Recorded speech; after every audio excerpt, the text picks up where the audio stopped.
محمد عمر ہیں اسلام آباد سے، یہ کہتے ہیں ہم کرائے کے مکان میں رہتے ہیں مگر ہم نے ایک گھر خریدا ہے اور وہ گھر کرائے پر دے دیا ہے، تو کیا اس گھر کی زکوٰۃ ادا کرنا ہوگی، اور اگر کرنا ہوگی تو اس کی قیمت کیا ہوگی جس پر خریدا گیا یا جو مارکیٹ کے مطابق قیمت موجود ہے؟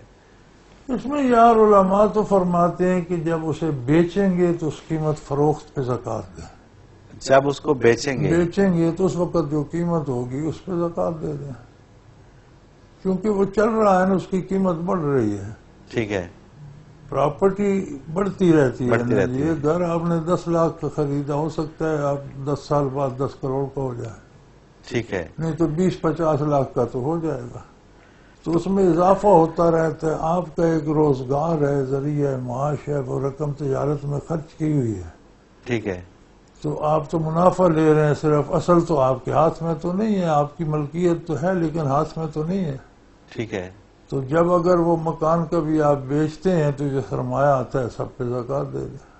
تو اسی طرح سے آپ کی جتنی بھی جائیداد ہے اور جس کا کرایہ آ رہا ہے وہ اسی زمرے میں آئے گا کہ جب آپ اس کو بیچیں اگر گے اس تب؟ طریقے کو دیکھا جائے تو پھر تو اسی زمرے میں آتا ہے۔ اور کچھ لوگ کہتے ہیں کہ نہیں جی ہر سال اس کی قیمت لگا کر زکوٰۃ دیں، لیکن میرا اپنی ذاتی رائے یہ کہ یہ لوگوں کو مشکل میں ڈالنے والی بات ہے۔ ٹھیک ہے، ایک سرمایہ گردش میں ہے، اس کے پاس نہیں ہے، اس سے استفادہ نہیں کر سکتا، کل چاہے تو اسے خرچ نہیں کر سکتا۔ ٹھیک ہے، ایک رقم ہے سونا چاندی کی صورت میں ہے یا بینک بیلنس کی صورت میں ہے یا کسی اور صورت میں آپ کے پاس ہے، آپ چاہیں تو اسے خرچ کر سکتے ہیں، وہ تو آپ کے ہاتھ میں ہے نا، اس کی بالکل ٹھیک ہے۔ زکوٰۃ تو ہو گئی۔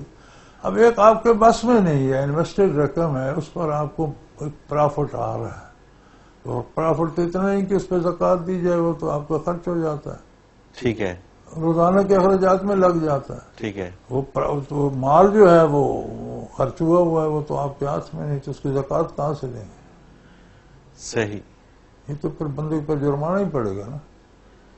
تو وہ علماء فرماتے ہیں کہ وہ آپ کی پراپرٹی ہے، رہے جب وہ بیچیں گے تو جو سرمایہ آئے گا اس پر زکوٰۃ دے دیں۔ اچھا جب وہ بیچ دیا تو بیچ کے جو پیسہ آ گیا اپنے پاس، اب وہ 1 سال تک نہیں رہتا، نہیں رہتا تو خرچ ہو گیا، اللہ کا خرچ ہو گیا، وہ خرچ ہو گیا تو پھر اس پہ زکوٰۃ نہیں ہے؟ پھر کیا ہوگا؟ لیکن جب بیچیں گے تو اس پر ایک بار زکوٰۃ دیں گے، ایک بار زکوٰۃ اس پہ دیں گے، کیونکہ مدت سے آپ کے پاس ہے نا، ٹھیک ہے، اگلا سال نہیں رہتا تو نا۔ تو پھر نہیں، بالکل ٹھیک ہے، جب بیچا تو ایک زکوٰۃ تو اس کی دیں نا، بالکل ٹھیک پھر ہے، اگلا سال اتنا رہتا ہے یا بڑھ جاتا ہے یا کم ہو جاتا ہے، اس حساب سے زکوٰۃ ہو جائے گی، جتنا جس تاریخ کو زکوٰۃ دی وہ تاریخ جب آئے گی تو جتنا ان ہینڈ ہوگا اس کی زکوٰۃ ہو جائے گی۔